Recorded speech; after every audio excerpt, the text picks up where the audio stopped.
Um dos campos mais difíceis de se estudar em diversas correntes, né, psicanalíticas seria a questão do inconsciente.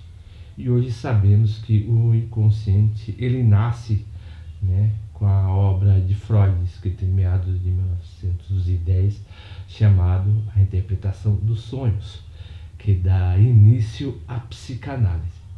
Mas se olharmos a história da subjetividade, a subjetividade ela vai passando de uma era para outra com interpretação totalmente diferente da de hoje, né? Achamos que a subjetividade, né, ela nasce a partir, por exemplo, né, na escola de Frankfurt, mas a escola de Frankfurt dá um outro tipo de subjetividade, porque se olharmos pela a história, né, por exemplo, vemos um dos criadores da subjetividade, vamos dizer assim, seria Platão, que seria uma subjetividade grega, né? Que seria do mundo do ideal, o mundo perfeito. Aquele mundo, por exemplo, que só chega somente nas sensações e não passa para o mundo real, porque o mundo real ele é meio corrompível, né? Mas esse corrompível, na verdade, em que trata, né, Platão, não é o corrompível cristão, né, que é mediante a natureza do pecado original. E que isso vemos até em uma das obras, né, de Søren Kierkegaard, que é o pai do existencialismo, que trabalha, por exemplo, essa concepção, né, do ser humano por causa da sua necessidade de se desvincular de algum propósito, ele se torna senhor de si mesmo, mas essa espécie de senhor de si mesmo lhe dá uma espécie de anomia existencial. Mas se formos bem mais, né, entre Platão, por exemplo, Søren Kierkegaard, vemos também um mestre literato que trabalha a questão da subjetividade, que é William Shakespeare, né? Há um filósofo estudioso chamado Harold Bloom, né? Ele começa a tratar que a partir de Shakespeare, né, nasce a invenção do homem contemporâneo. O que seria essa invenção do homem contemporâneo? A invenção da subjetividade, onde o homem não só, na verdade, ele questiona o outro, mas questiona a si mesmo, do qual que ele vai, né, ser um ser totalmente divisível, né? Então, vemos que na obra de William Shakespeare, o subjetivo nasce como uma espécie de abstração do sujeito, né? Então, são personagens totalmente ambíguos, complexos e cheios de crise. E com isso vemos a obra, por exemplo, de William Shakespeare, né, no qual que ele escreveu Romeu e Julieta, A Tempestade, Júlio César, Hamlet, Otelo, Rei Lear, Macbeth, dentre outros, né. O interessante é que a partir desse princípio, né, da obra de William Shakespeare, o ser humano, na verdade, ele começa a ser um ser que se questiona, mas que não duvida da sua própria individualidade. Hoje em dia, o subjetivismo moderno, contemporâneo, não há no homem uma espécie de tipo de identidade. É por isso que hoje se trabalha muito o conceito de reconstrução do indivíduo, né? Que é do qual que a pessoa tenta abrir mão de certos valores e tenta ser amplo. Mas isso já tem uma influência, na verdade, né, a partir da escola de Frankfurt. Mas se olharmos, por exemplo, né, no início do século XX, nós vemos, por exemplo, alguns filósofos que começam a questionar esse princípio da subjetividade, né, que nasce pela escola de Frankfurt. Por exemplo, nós vemos um filósofo romeno chamado Constantin Noica, né? Ele elabora um livro chamado As 6 Doenças do Espírito, né? Do qual que o homem, na verdade, ele se abstraindo de um determinado propósito, o homem ele entra em um processo de anomia existencial. E também, por exemplo, vemos a obra, né, de Gilles Lipovetsky, né, que ele fala sobre um mundo sensual, né, um mundo envolvido, na verdade, pelas imagens e pela forma, né, o homem ele já está se desvinculando de algo que é totalmente estrutural, que é estabelecido pela cultura, né? E o homem se torna muito mais individualista. Então, a obra, por exemplo, de Gilles Deleuze, né? Não, desculpe, de Gilles Lipovetsky, né? Constantinoica, e também quem escreve A Sociedade do Espetáculo, né? Que é... Eu esqueci o nome dele, se vocês lembrarem, por gentileza, me até informam, né? Então, por exemplo, esses três filósofos, na verdade, eles começam a questionar a questão da identidade do ser humano a partir da década de 70, né? Também até tem o Christopher Lasch, também, que escreve sobre a era do narcisismo. E qual seria a nova subjetividade que nasce a partir de meados da década de 70? Os jovens, né? Por exemplo, ao princípio da guerra do Vietnã, em que alguns valores cristãos, na verdade, estão sendo totalmente questionados. Então, está inserido nesse meio os jovens que foram levados para a guerra, né? Então, vemos, por exemplo, que os jovens que foram vinculados para a guerra do Vietnã, do qual que vemos, por exemplo, né, vários protestos a respeito, o que começa a se desestruturar da cultura ocidental, que o jovem ele começa a ter, na verdade, mais nenhum vínculo com o passado, com as suas tradições, e ele também, por exemplo, não tem nenhuma perspectiva do futuro. Ele não tem nenhum vínculo com o passado e nenhuma perspectiva com o futuro. Então, ele começa a se tornar uma pessoa que apenas vive o momento, né? Ou seja, ele não tem uma história e não tem mais nada o que construir. De acordo com a filosofia da escola de Frankfurt, mediante os ensinos, por exemplo, de Gilles Deleuze, Michel Foucault, Horty, né, dentre outros, o ser humano ele começa a se desvincular do real, né, o que seria o estrutural, né, civilizatório, e começa a elaborar uma concepção do indivíduo que é totalmente própria, que é desvinculado, na verdade, do real e começa a ser totalmente subjetivo, né? O interessante é que quando a pessoa se torna totalmente subjetiva, a pessoa começa a entrar numa espécie de uma espiral ao contrário, né? Por quê? Porque a pessoa não tem nenhum referencial vinculado ao passado, né?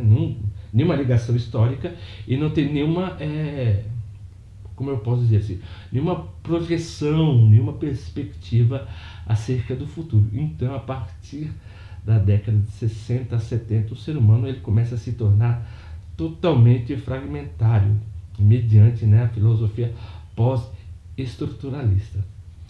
Sigmund Freud, quando ele escreve o livro dele, na verdade, que ele começa a estudar, né, sobre a natureza do narcisismo, ele começa a elaborar o seguinte: os pais sendo totalmente frustrados, né, eles vão fazer o quê? Eles vão transferir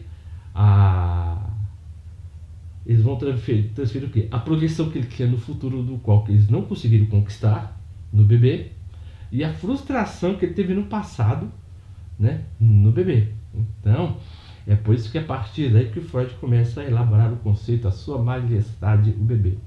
Então, o bebê ele vai ser o herói do pai e da mãe.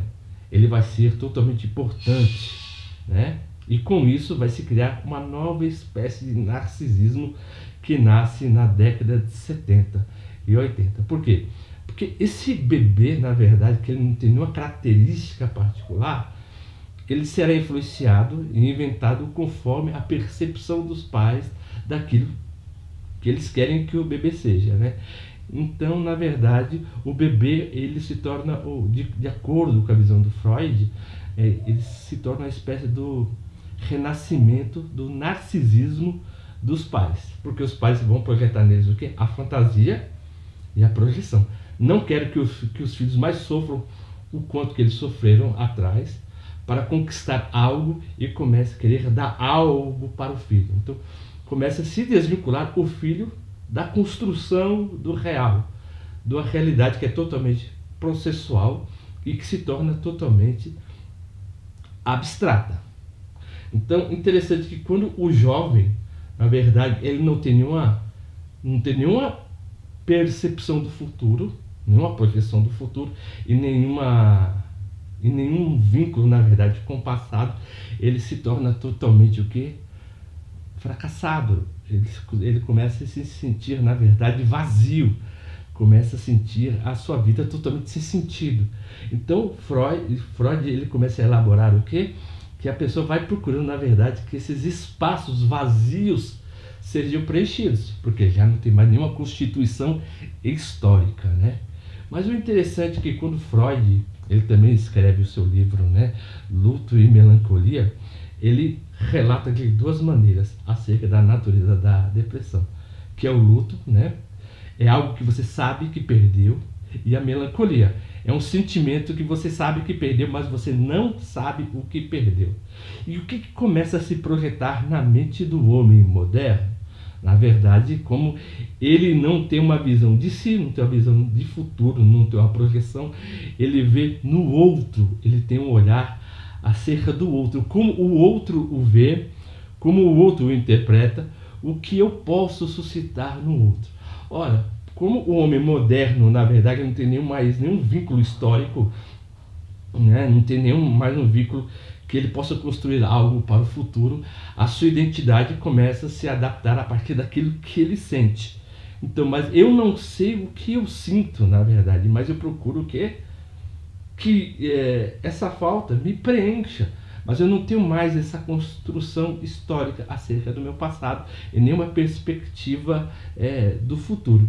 O que acontece com o homem da modernidade é que ele vê o seu avesso da interioridade para fora. Então, o seu eu sempre estará fora de si, né? Então, o que eu dependo do outro? É como o outro me veja. Como o outro me vê, como eu saio nas redes sociais, como o outro me vê quando eu tiro a foto. Eu posso estar triste, mas se o outro ver a minha foto, que eu estou num belo lugar, eu estou rindo, o prazer que o outro tem em me ver e me dar um like, isso me dá uma sensação de significado. Então você vê que ele se torna vazio de si, a sua interioridade foi para fora. Então ele precisa que o outro afirme que ele é constantemente, né, para ele poder se firmar. Porque a sua convicção está na sensação do outro, o que o outro tem acerca dele, e a própria pessoa vai construindo a sua interioridade mediante a aprovação do outro. Então as redes sociais se tornam uma espécie de droga, né, para a pessoa que se precisa constantemente se afirmar. Muito interessante que, por exemplo, que os personagens da obra de Shakespeare, ele tinha uma certa individualidade, quando se contrastava com a história de outros personagens, né? Ele tinha algo que questionava, na verdade. Ele tinha algo relativo à sua verdadeira interioridade. Os personagens shakespearianos tinham uma maneira particular, na verdade, de interpretar o mundo, que era a sua própria dor. A sua própria dor lhe dava uma espécie de identidade. E hoje, né, as pessoas não conseguem lidar, por exemplo, com a dor e com o tédio, né? Então precisa que o outro, na verdade, lhe dê sentido para que cumpra esse tédio, né, e essa falta de significado. Por que eu não tenho mais significado? Porque eu não tenho nenhum vínculo histórico e não tenho nenhuma projeção para o futuro. Um livro que trata também muito bem disso é o livro de Christopher Lasch, né, que fala sobre o narcisismo. Então, quando eu tenho uma constante aprovação acerca do outro, eu não tenho nada que firme em mim mesmo. Ou seja, eu não tenho um histórico, eu não tenho nada construído. Eu tenho uma sensação que os meus pais me deram, que eu sou alguém extremamente de valor, mas só que eu não consigo nada acerca de valor, né? É aquela coisa, eu tenho o direito, mas não tenho nenhum dever, né? Você tem o direito de ser feliz. Que tipo de felicidade é essa que está desvinculado totalmente a um processo de construção da felicidade? A felicidade se constrói. A felicidade não é uma sensação que você sente, porque se ela se basear apenas na sua sensação, você sempre estará no estado oscilatório, né? Não, se eu estou alegre, eu estou feliz, mas se eu estou triste, eu estou infeliz. A felicidade seria uma linha contínua, na verdade, dentro dessas oscilações de humor que o ser humano tem na vida, né? Essa linha senoidal, né? Estou alegre, estou feliz, estou alegre, estou triste, estou alegre, estou triste. Mas ele tem, na verdade, uma felicidade que não é abalada por essas sensações. E as redes sociais, elas estão fazendo o quê? Oferecendo uma gama, na verdade, de sensações para que a pessoa não possa mais, como eu posso dizer assim, conviver com o seu próprio tédio. Então as pessoas sempre procuram as redes sociais como uma forma de complementaridade do seu próprio espírito. A pessoa tem que falar que eu estou bem para que eu me sinta bem. Não é algo mais que eu construo, mas é algo que o outro me dá. Então o narcisismo, na verdade, ele sempre está ligado numa espécie de depressão. Porque é o olhar do outro que define quem eu sou. Se a pessoa, por exemplo, não tem a quantidade de like, né, que não deseja, na verdade a pessoa não tem a quantidade de like que deseja, essa pessoa estará, né, extremamente mal, depressiva, para baixo, né? Então ela sempre precisa o quê? Da aprovação do outro para que ela se sinta bem e se sinta feliz. Não tem mais esse processo de individualidade que é construído. Então hoje, na verdade, o conceito de felicidade mudou muito a partir da década de 70 para cá. Porque, de acordo com a filosofia de Claude Lévi-Strauss, há uma espécie, por exemplo, de estruturalismo. O que é isso? A relação do outro que me dá significado. É o outro que me dá uma dignidade, uma utilidade, porque o ser humano é um ser sinérgico. Então, conforme quando as redes sociais ela vai, por exemplo, surgir em meados de 70 e 80, separa o homem, na verdade, um do outro, na realidade, e os vincula, né, ao meio digital, né? Então, o vínculo que eu tenho com o outro não é mais construído, mas sim a quantidade de like que o outro me dá para que eu possa ter sentido na minha vida. Então, há um extenso, né, uma linha de estudos, né, que parte dessa crítica da contemporaneidade. Por que o ser humano se torna tão vazio? Porque ele já não é um ser mais histórico, agora ele é um ser totalmente autônomo, ele não é um ser mais comunitário e ele é um ser totalmente individualista. Então a relação que eu tenho com o outro está vinculada à quantidade de like que o outro me dá para que eu possa ter um certo tipo de identidade. Então o mundo digital, embora tenha as suas benesses, mas também tem o seu lado totalmente negro, que cada dia que passa as pessoas estão mais individualistas, estão tendo mais crise de depressão, e essa crise de depressão que está tendo é estritamente aos jovens, que precisa da aprovação do outro, que é como o Sigmund Freud mesmo diz, o ser humano ele precisa de um grupo para ele poder ter uma identidade, mesmo que esse grupo seja totalmente informe, que são as redes sociais.